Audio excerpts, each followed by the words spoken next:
Ancient Japanese Financial Secrets. How to build wealth even on a low income that few people know. Have you ever stopped and truly considered if the money you work so incredibly hard for, the money carefully deposited in your bank account, is really completely yours? It sounds strange, doesn't it? We're taught that the bank is the safest place, that putting our money there is the first step, the very foundation of financial stability. But what if that safety is a carefully constructed illusion? You work 8, 10, sometimes 12 hours a day. You navigate workplace pressures, the ever-increasing cost of living here in the US and Canada.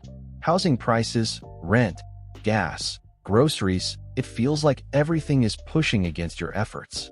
You look at your paycheck, then at the bills, and you wonder, I'm working this hard. Why does getting ahead feel almost impossible? Maybe you've tried the fancy budgeting apps. You've attempted cutting back on the morning coffee, canceled a few unused subscriptions. You read the finance blogs, listen to the investing podcasts. But deep down, there's this nagging, vague sense of unease. A feeling that no matter how hard you try, you're still just running on a giant hamster wheel. The system, it seems, is perfectly designed to keep you right there. A diligent consumer, a loyal debtor, always feeling like you're just a few steps away from financial security, but never actually reaching it. Inflation is silently eroding the value of the dollars you hold in savings.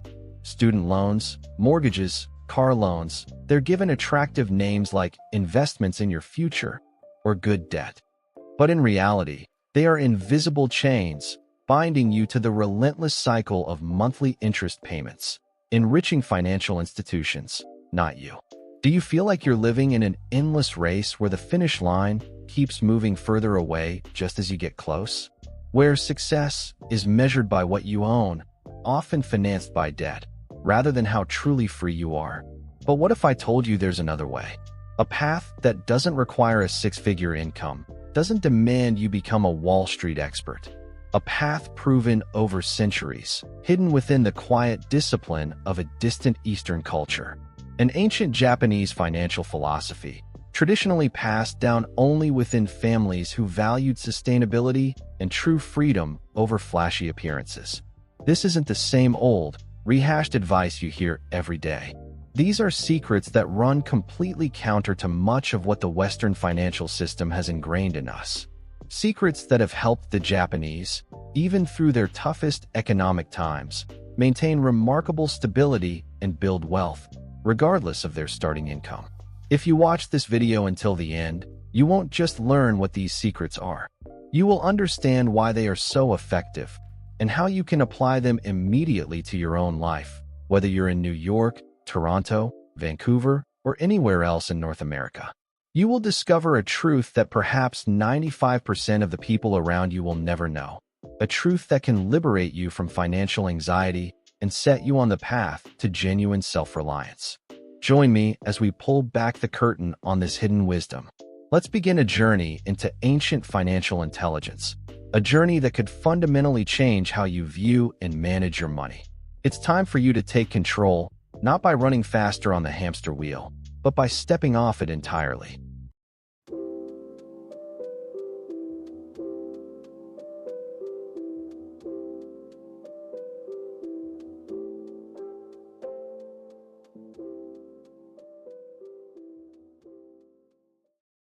Five ancient financial secrets. Together, we will count down 5 core secrets, 5 pillars of the ancient Japanese financial philosophy that you can start applying today. These aren't just quick tips. They represent a shift in mindset, a change in how you interact with your money daily. Secret number 5, stop Western-style budgeting. Start living with your money like the ancient Japanese. Sounds shocking, right? How many financial gurus tell you the first step is always budgeting? They give you complex spreadsheets, automated expense tracking apps that categorize every dollar you spend into dozens of different buckets. What's the problem? This approach often leaves you feeling controlled, restricted, even guilty when you inevitably go over. It focuses on looking back at what you've already spent, rather than proactively deciding where your money will go before it even leaves your hands. It's like trying to drive by only looking in the rearview mirror. The Japanese have a traditional method called kikibo, loosely translated as a household financial ledger. But it's more than just a notebook. It's a philosophy, a daily or weekly ritual. The core of kikibo isn't about harsh restrictions, it's about mindfulness. Instead of letting technology track things automatically, kikibo encourages you to physically write down your income, your fixed expenses, your savings goals, and the amount you actually have available to spend for the month or week. This act of handwriting, seemingly simple, is incredibly powerful. It forces you to slow down, to confront every dollar coming in and going out. Before buying a non-essential item, you ask yourself the core kikibo questions. Do I truly need this? Can I afford it, based on my actual available funds after savings and fixed costs? Will I actually use it? Will it bring long-term value, or just fleeting pleasure? Does buying this align with my long-term financial goals? Kikibo doesn't say you can't buy this. It asks, why do you want to buy this? It shifts the focus from reacting to spending to being proactive and conscious in every financial decision. It helps you understand your cash flow deeply, connecting your spending to your true values, rather than just chasing numbers on a screen. This way, you aren't just mechanically budgeting, you are living with and dialoguing with your money. This is the foundational step to controlling your finances from the root, especially effective when income isn't abundant, because it optimizes every dollar you have. Try grabbing a simple notebook and tracking this way for just 1 month. You'll be amazed at the shift in your own awareness. Secret number 4. Good debt is only good for the bank. The ancient Japanese understood the power of true ownership. Here in North America, we constantly hear about good debt versus bad debt. High-interest credit card debt is bad, sure, but mortgages and student loans are often framed as good, necessary investments. Our consumer culture encourages us to have everything now, pay later. You deserve a bigger house. This new car will elevate your life. That degree is the key to success, and the banks are always happy to lend. But let's look at this from the perspective of ancient financial wisdom. Debt, in any form, is still an obligation. It's a promise you must repay in the future, usually with interest, meaning you pay back far more than the item's actual worth. Traditional Japanese culture, especially in older generations, holds a natural aversion to debt. They understand that true financial freedom doesn't come from how many things you possess, often with borrowed money, but from how much you don't owe anyone. So-called good debt is primarily good for the lender. The interest you pay month after month, year after year, for 15, 20, 30 years is their massive profit source. It erodes your own ability to build wealth. It creates a constant psychological burden. You might be owning a home, but in reality, the bank holds most of the power until that final payment is made. The Japanese philosophy doesn't advocate for austerity, but it deeply values patience and accumulation before acquisition. Instead of taking out a huge loan for a house that stretches their true affordability, they might choose a smaller place or rent for longer to save a larger down payment, minimizing the loan amount, or even buying smaller assets outright first. They understand that fully owning something, even if modest, brings far greater peace and freedom than carrying the weight of massive debt for something flashy. The advice here isn't that you should never borrow money. Sometimes it's necessary, but shift your perspective. Re-examine good debt. Calculate the total interest you'll pay over the life of the loan. The number might shock you. Prioritize debt elimination. Even with low-interest, good debt, view becoming debt-free as a crucial goal, equal to or even more important than chasing risky investment returns. The peace of mind from being debt-free is an invaluable return. Save first, buy later. Strive to save as much as possible for large purchases. Reducing the amount borrowed means reducing interest paid and shortening the time you're bound by debt. True ownership, unburdened by debt, is the most solid foundation for financial freedom, regardless of the size of your assets.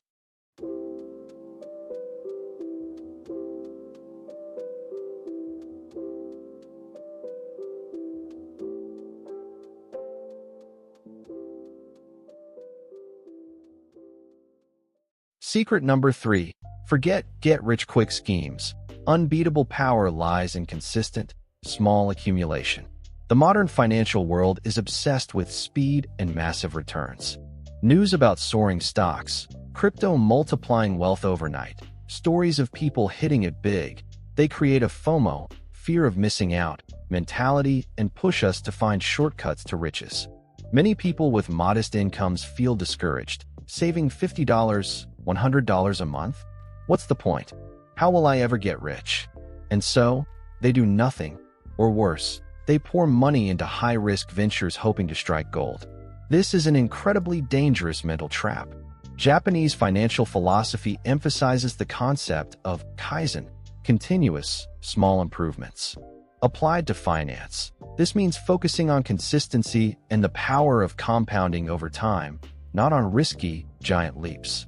The Japanese understand that consistently saving a small amount, month after month, year after year, is far more powerful than trying to time the market or chase get-rich-quick opportunities. Why? Builds the habit. Saving regularly, even just 5% or 10% of your income, becomes an ingrained habit.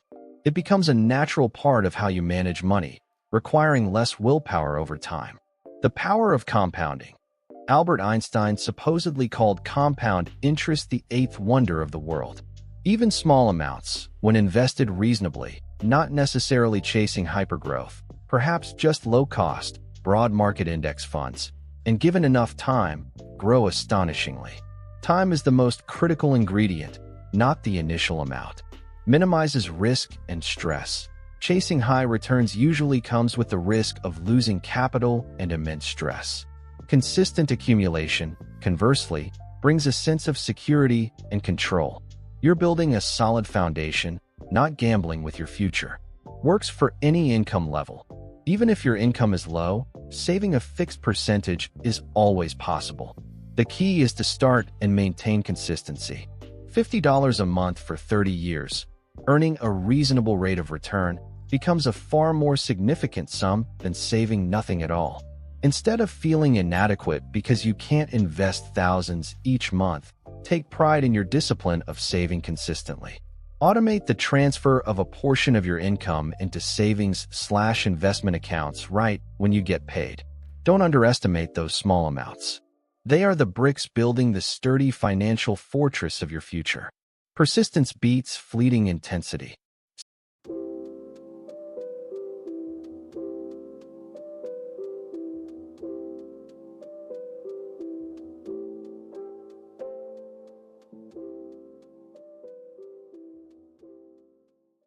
Secret number 2.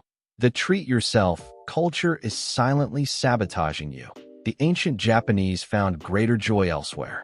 You worked hard all week. Treat yourself. Buy that bag. You deserve it. Stressed out? Retail therapy. Modern consumer culture, especially prevalent in North America, constantly bombards us with the message that spending is the way to express ourselves, relieve stress, and celebrate success. Treating yourself with purchases has become almost an unconscious reflex. But do these treats actually bring lasting happiness? Or are they just temporary painkillers, leaving behind an empty feeling and credit card bills? The ancient Japanese philosophy views this very differently. They value moderation and the profound joy found in delayed gratification. The constant treat-yourself culture is actually a sophisticated trap of consumerism. It causes us to confuse wants and needs. Marketing and social pressure make us feel we need things we merely want momentarily. Use spending as a coping mechanism. Instead of addressing the root causes of stress or boredom, we use shopping as a temporary salve, leading to impulse buys and later regret. Erode long-term goals. Each small treat seems harmless, but cumulatively, they drain resources that should be allocated to more important goals like an emergency fund, retirement, or truly meaningful experiences. Create an endless loop. The pleasure from shopping is often fleeting. To recreate that feeling, we need to shop more, falling into a never-ending cycle. Traditional Japanese culture finds joy and fulfillment in other ways. They understand that waiting increases value. the happiness derived from achieving a major goal you patiently saved for over months or years, like a dream trip and skill-enhancing course, or simply buying a high-quality item debt-free, is far deeper and more lasting than the quick thrill of a cheap, impulsive purchase. Joy doesn't require spending. They find richness in simple things: quality time with family, connecting with nature, reading a good book, learning a new skill, pursuing a hobby. These are sustainable sources of happiness, not dependent on opening your wallet. Spending with intention. When they do spend, it's often thoughtful, focused on quality, durability, and long-term value, rather than chasing fleeting trends. They ask, will this item genuinely improve my life in a meaningful way? Challenge yourself. The next time you feel the urge to treat yourself by shopping, pause. Identify the true emotion behind the urge: stress, boredom, achievement. Find another, non-expensive way to address that emotion or celebrate. Maybe take a walk, call a loved one, spend 30 minutes on your hobby, or simply acknowledge your accomplishment in a journal. Shift from seeking instant gratification through spending to cultivating intrinsic sources of happiness and pursuing meaningful long-term goals. You'll find you not only save money, but also feel more content and in control.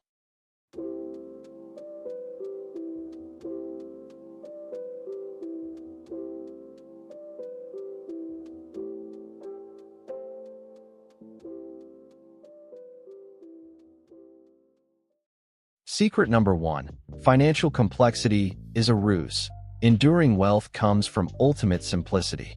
The financial industry often tries to convince us that managing money is incredibly complex, requiring specialized knowledge, sophisticated strategies, and the help of expensive experts. Thousands of investment products with confusing names, baffling jargon, conflicting advice, it all creates a sense of overwhelm, making many ordinary people feel powerless or believe they must entrust their financial future to others. What's the truth? That complexity often serves the interests of the financial industry more than yours. Hidden fees, commissions, cleverly disguised risky products. Complexity is the veil that hides them. The ancient financial philosophy of Japan, conversely, celebrates simplicity and clarity. They believe power lies in mastering the fundamentals and practicing them consistently. Enduring wealth doesn't come from understanding complex derivatives or predicting short-term market swings. It comes from simple, repeated actions. Know your cash flow. This is the essence of Kikibo. Secret number 5. How much do you earn? How much do you spend, and on what? What's the difference? Mastering this is more critical than any market analysis report. Spend less than you earn. This is the unbreakable golden rule. All financial strategies collapse if you don't adhere to this fundamental principle. Save and invest consistently. As discussed in secret number 3, regularity matters more than large sums. Automate this into simple, understandable, low-cost channels, e.g., company retirement plans, broad market index funds. Avoid consumer debt and manage good debt wisely. Debt is the biggest drag on wealth accumulation. Secret number 4. Protect yourself from risk. Have an emergency fund covering 3 to 6 months of living expenses. Carry necessary insurance, health, life if dependents. This is foundational safety, not complexity. Don't let complexity paralyze or intimidate you. Focus on what you can control: your spending habits, your savings rate, avoiding bad debt. A simple financial plan that you understand deeply and stick to consistently is 1,000 times more effective than a complex strategy you don't grasp or easily abandon. Simplicity is the ultimate sophistication, and in personal finance, it's the surest path to lasting freedom and prosperity. Cut through the noise, the confusing advice, and return to the core principles. That is the most powerful secret ancient financial wisdom offers us.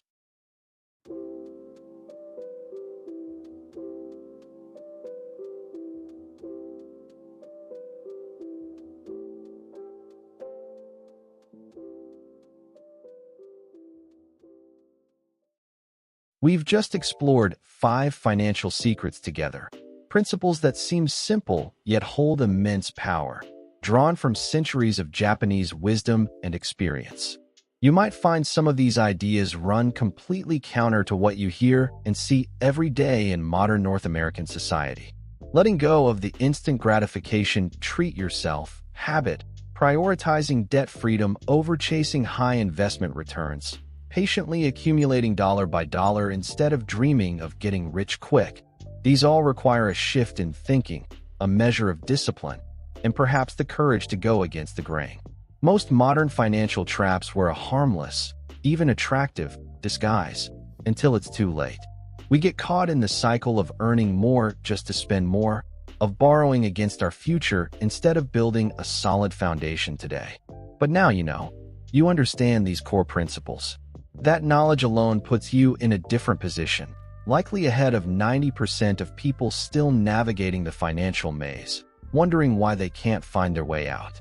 Change doesn't have to be immediate or perfect. Remember the spirit of Kaizen, small, continuous improvements. Maybe this week, you start by tracking your spending, Kikibo style. Maybe next month, you commit to paying a little extra on your highest interest debt. Or perhaps it's simply pausing the next time you feel an impulse buy coming on and asking yourself the questions we discussed. The power isn't just in how much you earn, but in how you manage what you have.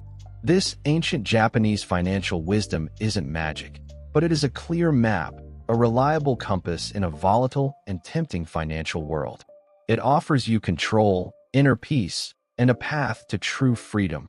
Freedom from debt, freedom from the constant anxiety about money. I'd genuinely love to hear your thoughts. Have you ever felt caught in the financial system we've talked about?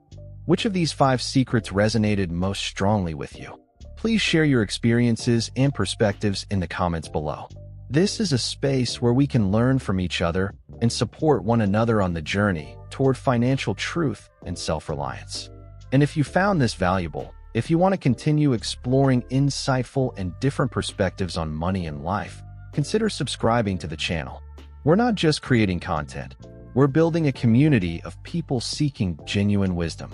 Remember, the journey of 1,000 miles begins with a single step. Your first step onto a more sustainable financial path can start today. Thank you for listening.